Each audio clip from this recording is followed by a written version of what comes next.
지난 8월 19명의 사상자가 발생한 부천 호텔 화재는 객실안 에어컨 전선에서 시작된 것으로 조사됐습니다. 에어컨 수리기사가 여러 번 위험하다고 지적했던 낡은 전선이었는데요. 여기에 방화문까지 열려 있어 피해가 커진 전형적인 인재사고로 드러났습니다. 김지성 기자의 보도입니다. 불은 810호 객실에서 시작됐습니다. 객실 안 에어컨 낡은 전선이 화재 원인이었습니다. 지난 2018년 전 객실의 에어컨은 교체됐는데 영업 지장 등을 우려해 전선을 바꾸지 않은 겁니다. 기존 전선에 새 전선을 연결하면서 안전장치 없이 절연 테이프로만 둘러쌌습니다. 에어컨 수리기사가 배선 문제를 여러 번 지적했는데도 방치된 것으로 드러났습니다. 에어컨 수리기사가 전기 배선의 문제를 수차례 권고하였음에도 장기간의 결선 부위 불안전 접촉과 저항 증가로 인하여 이번 화재가 발생한. 불이 난 객실 문이 열린 상태라 불은 빠르게 번졌습니다. 객실 문 자체는 방화 성능이 좋은 갑종 방화문이었지만 열려있는 탓에 불길을 막지 못했습니다.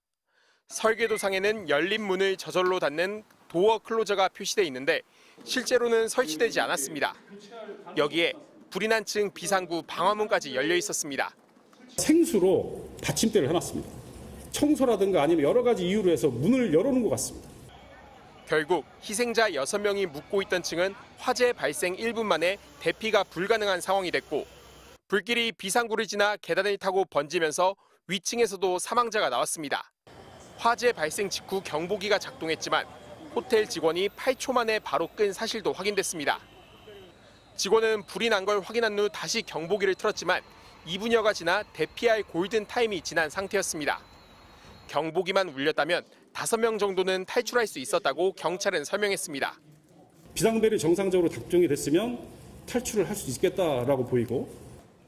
경찰은 호텔 소유주와 운영자, 관리인 등 4명에 대해 업무상 과실치사상 등의 혐의로 구속영장을 신청했습니다. 다만 소방이 설치한 안전 매트가 뒤집어져 2명이 사망한 데 대해서는 매트 설치 장소가 기울어져 안전성을 담보하기 어려웠다며 소방의 책임을 물을 수 없다고 판단했습니다. 이에 대해 사망자 유족들은 에어매트가 부실하게 설치되는 등 사망자가 발생했는데 소방의 책임이 없다는 건 납득할 수 없다고 비판했습니다. MBC 뉴스 김지성입니다.